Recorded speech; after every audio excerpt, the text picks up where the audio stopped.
बिस्मिल्लाहिर्रहमानिर्रहीम। अस्सलाम वालेकुम। सूरतुल रात की आयत नंबर 13 में अल्लाह पाक फरमाते हैं, और रात इसकी पाकी के साथ इसकी तारीफ़ करता है और सब फरिश्ते इसके डर से, और बिजलियाँ भेजता है, फिर उन्हें जिस पर चाहता है गिरा देता है। और ये तो अल्लाह ताला के बारे में झगड़ते हैं, हालांकि वो बड़ी कुव्वत वाला है। रात बादलों से पैदा होने वाली गरज को कहते हैं, और बाज़ मुसफ़रीन के नज़दीक बादल पर मामूर एक फरिश्ते का नाम रात है। और इस सूरत का ये नाम आयत नंबर 13 में मज़कूर लफ्ज़ अलिफ लाम रा दाल की मुनासबत से रखा गया है। नवासा रसूल हज़रत सैयदना हसन से मरवी है कि नबी करीम सल्लल्लाहु अलैहि वसल्लम ने अरब के एक नहायत सरकश काफिर को इस्लाम की दावत देने के लिए अपने चंद सहाबा कराम अलैहिस्सलामुर रिज़वान को भेजा। उन्होंने इस काफिर को दावत दी। वो कहने लगा, मोहम्मद सल्लल्लाहु अलैहि वसल्लम का रब कौन है जिसकी तुम मुझे दावत देते हो? क्या वो सोने का है या चांदी का, लोहे का है या तांबे का? मुसलमानों को ये बात बहुत गरां गुजरी, और उन्होंने वापस आकर हजूर अकरम सल्लल्लाहु अलैहि वसल्लम से अर्ज की कि ऐसा बड़ा काफर स्याह दिल और सरकश देखने में नहीं आया। हजूर पुर नूर सल्लल्लाहु अलैहि वसल्लम ने फरमाया, इसके पास फिर जाओ। इसने फिर से वही गुफ्तगू की और इतना मसीद कहा, क्या मोहम्मद सल्लल्लाहु अलैहि वसल्लम की दावत कबूल करके मैं ऐसे रब को मान लूँ जिसे ना मैंने देखा है ना पहचाना?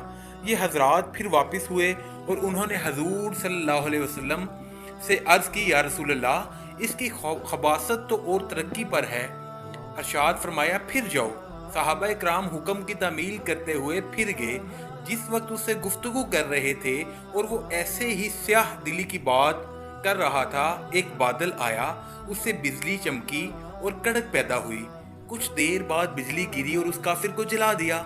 सहाबा इकराम उसके पास बैठे रहे, और जब वहाँ से वापस हुए तो रास्ते में उन्होंने सहाबा इकराम की एक और जमायत मिली। वो सब कहने लगे, जी बताइए, क्या वो शख्स जल गया? उन्होंने कहा, आप लोगों को कैसे मालूम हो गया कि वो जल गया है? उन्होंने फरमाया, सरकार आलम सल्लल्लाहु अलैहि वसल्लम के पास वही आई है और बिजलियां भेजता है, फिर उन्हें जिस पर चाहता है गिरा देता है। गरज यानी बादल से जो आवाज़ पैदा होती है, उसके तस्बीह करने के मैंने ये हैं कि उस आवाज़ का पैदा होना खालिक को कादर और हर नक्स से पाक ज़ात के वजूद की दलील है। एक कौल ये है कि रात की तस्बीह से मुराद है कि उसकी आवाज़ को सुनकर अल्लाह ताला के बंदे उसकी तस्बीह करते हैं। बाज़ मुसफ़रीन का कौल ये है कि रात एक फरिश्ते का नाम है जो बादल पर ममूर है, वो उसको चलाता है, और बादल से जो आवाज़ सुनी जाती है वो रात नामी फरिश्ते की तस्बीह है। नाज़रीन गिरामी, आसमानी बिजली के लिए कुरान और साइंस के अलग अलग नज़रियात हैं। कुरान के मुताबिक आसमानी बिजली दरअसल बादलों को हाँकने वाले रात फरिश्ते के कोड़े से निकलने वाली आग और कड़क का नाम है, जैसा कि सूरतुल रात में है। सूरतुल रात की आयत की तफसीर में हज़रत इब्ने अब्बास से मरवी है कि एक रोज़ यहूद रसूल अल्लाह के पास आए और चंद बातें दरियाफ्त करने लगे कि ए अबुल कासम, रात कौन है और उसकी हकीकत क्या है?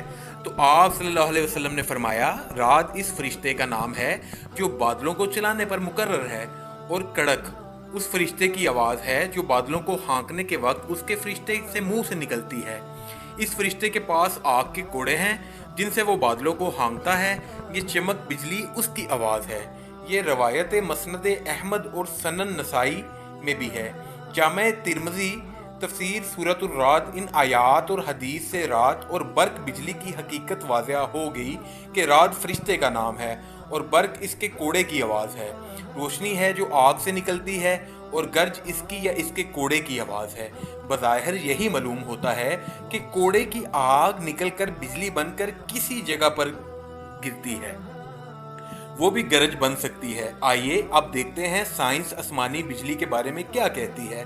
साइंस के मुताबिक बिजली दरअसल उस वक्त पैदा होती है जब लाइटनिंग, बादल और तेज हवा एक दूसरे से रगड़ खाते हैं। आसमानी बिजली में करोड़ों वोल्ट और करोड़ों एम्पियर करंट होता है, जो कि ज़मीन पर दो तरह से लिपकता है। एक, जो शख्स या चीज़ मसलन इमारत और दरख्त वगैरह जो उस जगह की मुनासबत से ऊंचे तरीन हो, उन पर बिजली गिरकर ज़मीन में चली जाती है। दो साइंसदानों के मुताबिक ज़मीन में भी मस्बत या मनफी चार्ज होता है, इसलिए आसमानी बिजली भी इस चार्ज की तरफ लिपकती है और ज़मीन में चली जाती है। हद दर्जा वोल्टेज और मेगा एम्पियर की वजह कर देती है, जिसकी आयोनाइज से आसमानी बिजली अपने रास्ते में आने वाली हवा को वजह से हवा में इसका सफ़र मुमकिन होता है। मुसलसल बढ़ता दर्जा हरारत ज़मीनी माहौल के लिए सबसे बड़ा ख़तरा है। माहिरीन माहौलियात कहते हैं ज़मीन की गर्मी में इजाफा एक कुदरती आफात की तादाद और शिद्दत में भी इजाफे का सबब बनता है। हालिया तहकीक के मुताबिक माहौलियाती तब्दीलियों के बाइस मुस्तकिल करीब में आसमानी बिजली गिरने के वाक़यात में इजाफा हो जाएगा। अमरीकी माहिरीन के मुताबिक 2100 तक दुनिया में बिजली गिरने के वाक़यात 35% तक बढ़ चुके होंगे। मज़ीद बरआं बिजली गिरने से माहौल की अज़ाए तरकीबी भी तब्दील आएगी। माहिरीन ने दर्जा हरारत और बिजली के तूफ़ानों के बाहिम ताल्लुक को समझने के लिए एक नया तरीका अपनाया है, जिसमें बिजली के बादलों को मुतहरिक करने वाली गर्म तवानाई के ईंधन की पैमाइश की जा सकती है। आलमी दर्जा हरारत में हर 1 डिग्री इजाफे से आसमानी बिजली गिरने के वाक़यात की शरह 12% से बढ़ जाएगी। जब भी आसमानी बिजली गिरती है तो एक कीमियाई रद्द अमल के ज़रिए नाइट्रोजन ऑक्साइड गैस खारिज होती है। इसका शुमार ग्रीन हाउस गैसों में होता है, जिनसे माहौल को संगीन खतरात लाहक है। नाज़रीन ग्रामी, बाहसित मुसलमान हमें कुरान की सच्चाई पर यकीन करना है और साइंस हर बात की तरह कभी न कभी इस बात को भी तस्लीम कर लेगी कि कुरान में बयान हुई सूरतुल रात की आयत नंबर 13 सच है और आसमानी बिजली पैदा करने वाला वाक़या एक फरिश्ते का काम है, क्योंकि वैसे भी साइंस आसमानों में जाकर असल बादल और तेज़ हवा को अपने काबू में करके अपने इस मफरूज़े को साबित करने से कासिर है। उम्मीद है आपको आज की वीडियो हमारी पसंद आई होगी। अगर आप चैनल पे नए हैं तो चैनल को सब्सक्राइब कर दें। दुआ में याद रखें। अल्लाह हाफिज़, फ़ी अमानिल्लाह।